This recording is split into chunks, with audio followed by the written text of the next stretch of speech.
pinakahihintay ng buong bayang Pilipinas, nagkatotoo na rin ang pinapangarap na rekonsilyasyon na kahit tagal lang hinihintay ng buong bayan. At ang rekonsilyasyon na to ay dyan magaganap dito mismo sa RPN The Network sa pinakamalakas na programang actually yun na, mga kababayan. Dito lang pwede magtagpo ang silangan at kanluran, ang langit at lupa, ang buwan at araw, ang Romualdez, ang Cuauhco, Marcos, Aquino at Ignacio.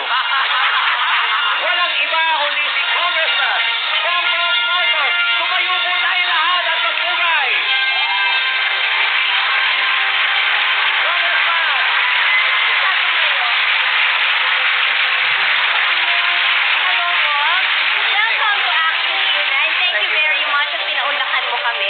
Not at all. It was a pleasure. Nung dumating yung paanyaya sa akin, sabi ko, bakit hindi? Sa wakas. Oo naman, at magkumparet-kumare tayo. Tama yun, Meron kaming inaanaking anak ko ng isang mayor from Isabela, si Mayor Bochi D.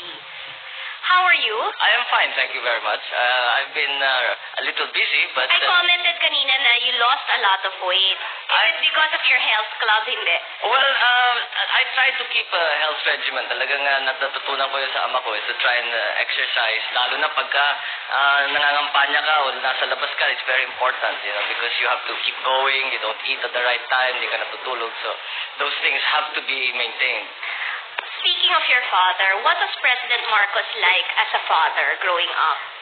Kasi how old were you when he was elected, Bale? Yung unang birthday ko sa palasyo was 8. 8 years old. So, actually all of your teenage years? All of my teenage years and... Including your 20s? Most of my 20s. Yeah, mga 28 na kami nung umalis. So, that was a long, long time. Yeah, was he a disciplinarian? Well, hindi naman sa disciplinarian in the sense that he would make very clear kung anong hinahanap niya sa inyo, what he expects from you, and he would make it very clear if you did not live up to the standards that you put, that medyo masama ang loob niya sa'yo. In terms of actual pure discipline, yung pumapalo or something like that, hindi naman gano. Yung mommy mo? Mami ko mas lalong hindi, masyadong mabait yun. She cannot even, she would just, siguro pag hindi na niya matiis yung frustration, iiyak na lang yun. Pero in terms of actual beating, as the English call it, I was beaten more in my school in England than I ever was by my parents. But when you were studying here, nasa Lasal ka, di ba? Lasal Hills, yes. How was it? Was it a problem dahil marami kang bodyguards? Were the other boys medyo aloof ba sila sa'yo? Well, I'm sure nadaanan mo rin yun. Yes, of course. Di, pero ako high school na, so medyo iba na yung ano naman. Kasi kung bata naman, yung mga ganong edad, hindi pa masyadong naiisip, natutuwa lang sila. May mga baril ba yan? May mga ano, yan lang naman ang tinatanong. But madaling makalimutan yan, basta't mga bata, nakikita mo, magsasama-sama, maglalaro yan. So it wasn't really a problem. And when it would have been a problem in high school, I had already left. So I was in England, hindi na masyado yung security nakikita. Nung when you were growing up, did you have children's parties sa Malacanang? Oh, madalas. In fact, yung mga children's parties namin, yung mga party namin mga magkakapatid, doon na ginagawa sa palasyo because we would invite a lot of people, they would have performers and things like that. We'd have great parties in the palace.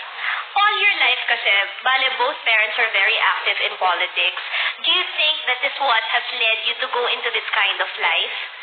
Oh, hindi mo maiiwasan. There is no way. The only way you can explain my having entered politics is definitely because of how my father really that he even said it in his when he was still alive that he would say, I have committed not only myself to the work that I have done. I have not committed only my person, but my wife and my family too. And the time will come when you will find that you have no choice.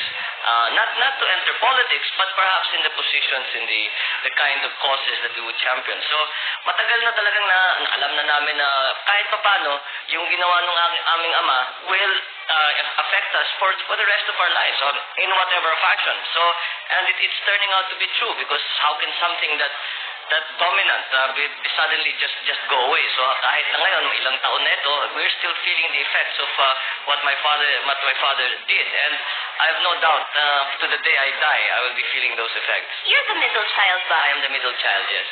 How is it? Kasi ako youngest so medyo nabe-baby talaga ako. Ikaw middle child, only boy pa.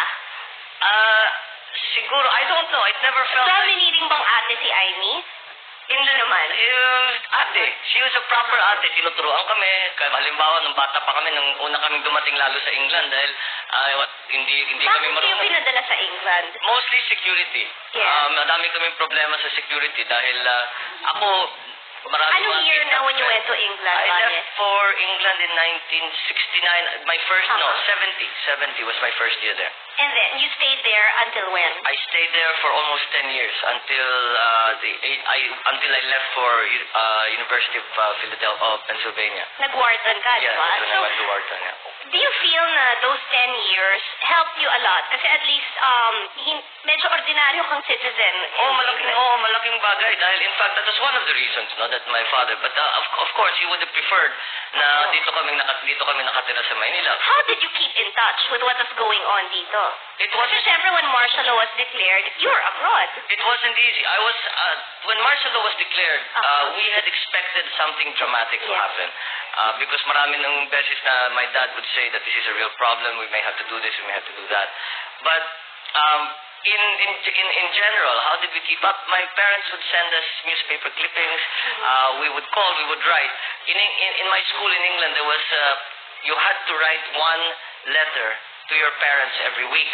Talaga? So it was actually a good thing because iba yung tawag iba yung sulat. Yung sulat hinahawakan mo and you can read it again and again.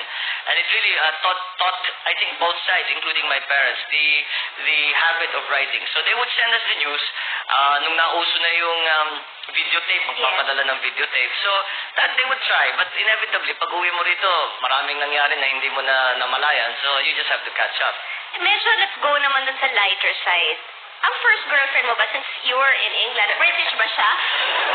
Ay, naku, nung nasa England ako, wala akong panahon, hindi kami pinapalabas na eskwelahan. They would let me out. I would be in school for, isang semester namin was 3 months. Sa 3 buwan, I would be able to sleep one night outside of school. Yun lang. Yun lang. And every month, I could spend one Sunday out of school. So when you'd make ligaw, dito na. dito na siguro. Kasi dito, doon, halos di ka, kahit yung mga restaurant, yung mga bar, di ka makapasok, yung mga nightclub. Dito, hindi masyadong stricto, kahit basta't may kasama kang may edad, they will let you in. Do you feel na a lot of the girls were fawning over you na pinagkakaguluhan ka dahil Bongbong Marcos ka? Or do you think it's your charming personality? I don't know that they were fawning over me to begin with. I don't know kung bakit lahat ng tao, kanilang impression sa akin are that the women were fawning over me. Believe me, there were times when I would be calling, trying to get a date, and I couldn't get the date. Why suddenly this image of women fawning all over me? But I don't know. I think yung you tell me if I'm right. Yung pagganap ng presidente that last mga 5-10 minutes, unless may complex na talaga yung tao, yung talagang galit sa'yo dahil anak ka ng presidente, wala ka na magagawa. But karamihan naman ng mga tao, pagka nakausap mo na, after 5-10 minutes, wala na, that's over. Except for the fact that you're surrounded by Would anybody have the guts to say na, oy, pare, ganito ko sa'yo, bakit ganyan naman ang mga magulang mo? Would they dare do that to you? Hindi naman. Meron, makikriticize sila pero hindi yung galit ako sila. Sasabihin, bakit naman ganyan? Alam mo yung tao, hindi ganyan dapat, hindi tama ang ginagawa, hindi ganyan ang tingin sa ginagawa ninyo, etc., etc. So, inevitably, that would happen. Kasi naman, if you have good friends, they will tell you what they believe to be the best. Pagka naman sa tingin nila, it's a criticism that is not merely not mischievous or naninira lang, then that's valid, and you just accept it. How would you react about the criticism hurled at your parents through the press and through the mass media? But before you answer that, we're going to pause for a while. Napaka-interesting ho ng ating discussion with Mr. Bongbong Marcos. Please don't go away.